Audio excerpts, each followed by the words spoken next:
It's much calmer today, at least this morning. The winds are predicted to return this afternoon and towards the night. So what we need to do is we need to take down our Genoa and replace it with our 100% jib. That Genoa is just far too big to be dealing with these strong winds when we are sailing down towards Costa Rica. And I don't think we're going to get any calmer conditions apart from this morning to take it down and replace it. So I hope that the Genoa is not going to end up in the sea. It's going to be a bit tight to roll it up on the deck, but you know, we've got to do it.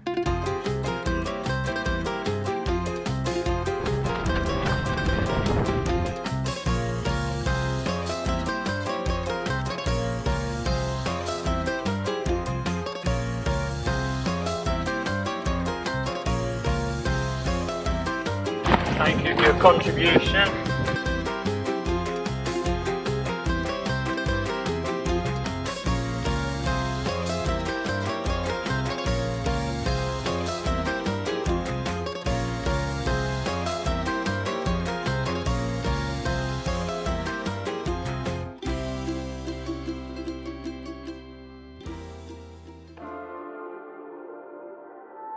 The countries are just racking up as we head south now. It was a couple of short days that we were checked in and just checked out today, of course. We didn't really get to explore on the island as much as we would have liked. I personally would have loved to hike up that volcano there, but you got to save something for next time, so now we have something to come back for. This bay is just a spectacular destination. I've never seen such beautiful surroundings. We're just sitting here in the shadow of like 5 different volcanoes and the best sunsets that I've seen in a long time, thanks to the Papagayo winds whistling above us. With all the natural beauty though, it's a pretty hostile place to visit on a boat. There's crazy currents here and even crazier winds. So it makes for some interesting sailing and especially anchoring conditions. And unfortunately we had to change our plans mostly around those. But sometimes that's what you get when you're cruising, and I'll have some very fond memories of this bay and all the beautiful surroundings. Me. I will miss. Did you hear that? Like, who am I? Am I here? Back to him.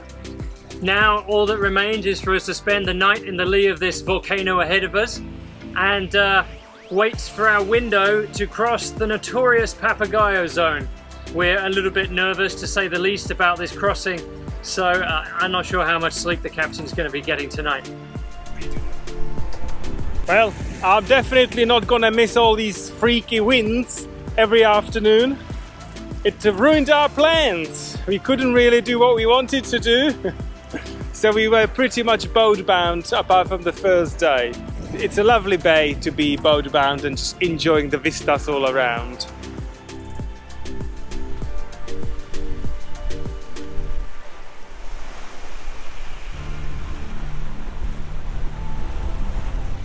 .5 knots of speed against the current with only the jib out. These winds are pretty strong behind us and they're gonna get stronger. I'm starting to feel a bit nervous about tomorrow and the ordeal which is awaiting us. Yeah, me too. It's on my mind quite a lot. Unlike the Tehuantepec that we did recently, this one is much less predictable and never really shuts off. Not until April at least. So it's a case of gritting our teeth and getting through it. 190 miles of possible hell. Short passage, but definitely roly-poly. This current and wind which makes it really rolly. Thank God I didn't have 7 margaritas before we set off. That's waiting for when we get to the anchorage. Got to be done. At least he waited today.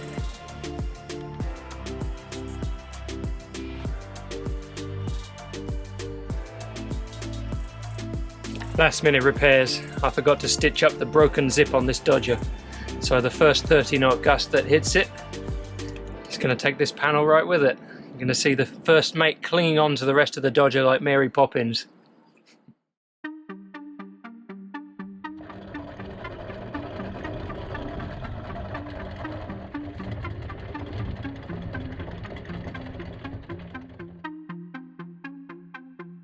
Today is a really exciting day. We've just set sail bound for Costa Rica, and we've been looking forward to getting to Costa Rica ever since we left San Francisco. It's going to be a real highlight of the trip for us. Can't wait to get there. It's only about 180 miles to the south of us. There is one teeny tiny problem that stands in our way, and that is Nicaragua and its furious Papagayo winds. This is another local phenomena where the Caribbean trade winds get funneled over the continent and strengthened as they go, and just blast and scream out of Nicaragua along the coastline. So we've picked the best moment that we can from the forecast, but there really is no good moment for this crossing, and we're expecting it to be a very unpleasant passage. We're both going to be wearing our swimwear. No coincidence there. We're expecting bucket loads of water to be coming over the side, and part of the passage will be beating into the wind for, we think, at least 30 miles. So it's not going to be our favorite passage. We just got to get through it. It's quite notorious, this crossing, and it can be very dangerous if you hit it at a bad time. The strategy, again, like with Tehuantepec that we crossed recently, is to hug the beach. This time, when the winds are really screaming, we're going to be about half a mile to a third of the mile from the beach. So this is one that demands really careful navigation and attention to the coastline. Not looking forward to it, but I'm very much looking forward to being in Costa Rica. And if this is what it takes, let's do it. No coffees and only light breakfast today. You're not taking any chances. Feeling a bit apprehensive about this passage. It's probably going to be the most difficult passage of this year. The weather window looks like we are going to get around 30 knots of gusts, but I just hope it's not going to be on the nose for too long. That's my only wish. And if it is, well then we know who to blame, don't we? The route master, the planner, the fun sponge, half-job captain, Mr. Know-It-All, Captain Clever, the nut behind the wheel. It will be fine.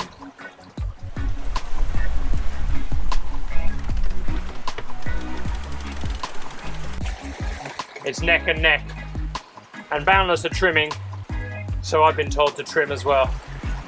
That's correct. Trick to any racing, do what they do. They trim, we trim.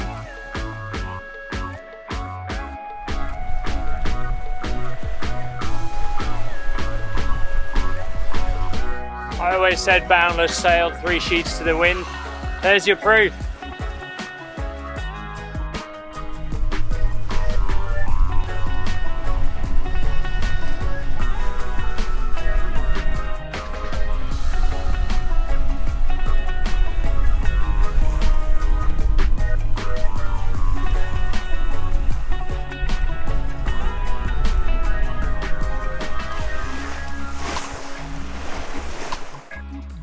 Breakfast service resumed, seas are still calm, and we've got a little bit less wind than we need right now to go at hull speed, so just a tiny bit more, but not too much. If I could put my wish in. Forward 2 hours. Total mayhem. Careful what you wish for.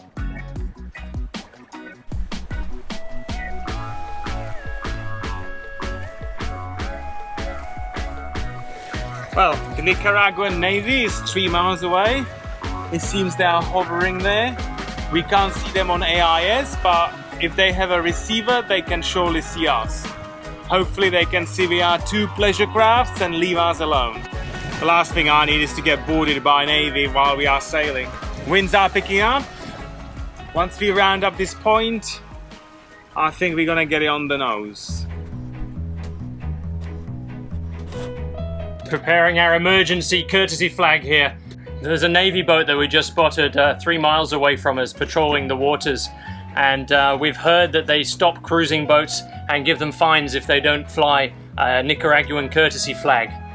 So, emergency measures, just printed one off. Let's hope this will do. From a distance it looks fine.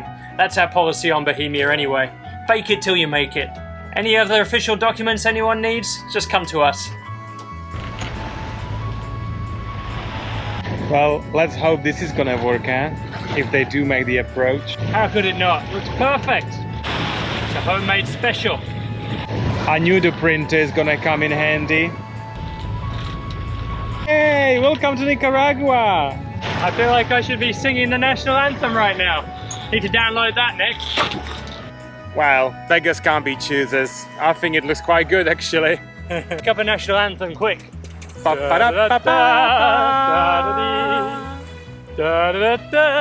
Tequila! We're being several layers of offensive to the Nicaraguans right now. Any national anthem, that's the key. You just need to be making your hand gestures and confirming and denying things. It's a bit stiff, isn't it? Extra starch in this wash. And there is the navy boat. I wonder whether they are observing with a super lens binocular and actually witness what we've just done. How's it look? Oh, there you go, job done. That's $40 saving. These flags are so expensive.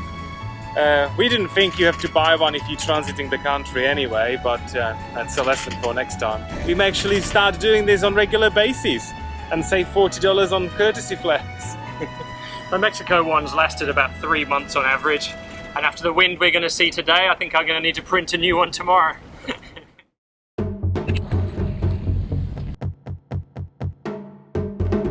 Wow, look at this. This is less than ideal right at the start of our dangerous sail. We haven't used this jib in quite some time, and this webbing, the strapping, is super strong stuff. They must have just developed a weak spot here, and we just heard this sudden thud, and it snapped and fell to the deck. So we luckily managed to get it all in before it went overboard, and we're just gonna have to continue without a head sail, I think. It's really bad because my strategy when the winds got stronger was just to have the head sail out. So we're gonna have to have a careful think about what to do now. Whew. That's a stress we did not need, let me tell you that. And he already said, oh, I may go up the mast to get the halyard. No way, Jose. Still, mate. Now, we do have another sail, the Genoa, and we do have the tools on board to repair this, but I don't think we could do a good job underway. The other problem is that the halyard, after this snapped, is still at the top of the mast. So the only way to get that down and fly another sail, or even repair this, is to go up the mast and do it. So not ideal. Yeah, we're going to have a think about the options. We're motor sailing now. We're resigned to continuing the sail. It may just mean that we have to leave the engine on for the whole passage, which is not great, but not a disaster.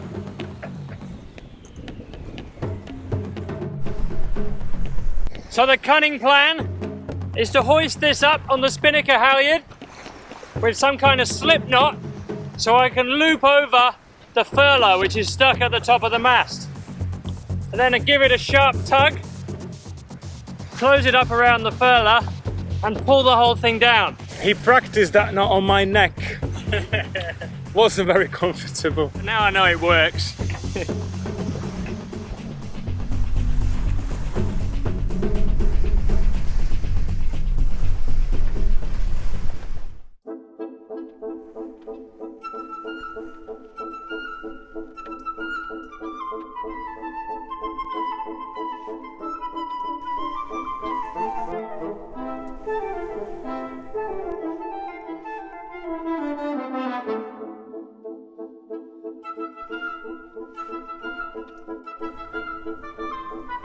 This is not looking good.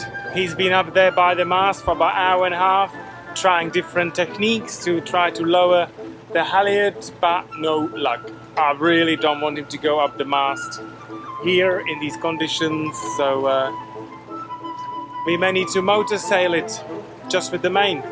Plan B! Using the first mate's gap. I just can't get it down. Tried everything. Woo! I can't believe it worked! Ready? Yes, it's coming down. It's coming down! I'm not normally excited about things coming down, but with this one I am. Don't worry, I'll be right back up in no time.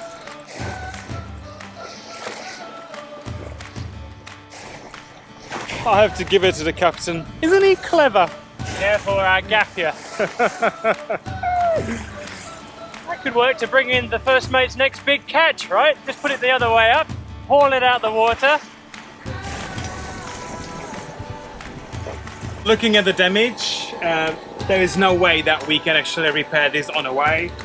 This webbing which holds the jib up, that's the easy bit. We could repair that, but what we can't repair is the track. The track has come off as well. The weather window we have is that we have very light winds for the next 2 to 3 hours, so we really need to put the sail back up as quickly as we can before this 20 knots of wind will arrive. So I think we have no choice than just to get the large 140% Genoa back up, which we did not want to have on this sail, but beggars can't be choosers, isn't it, Captain? Sadly, I think the first mate's right. As much as I wanted to do a sail repair underway, it's a bit beyond that. We need to be in a comfortable anchorage for that one.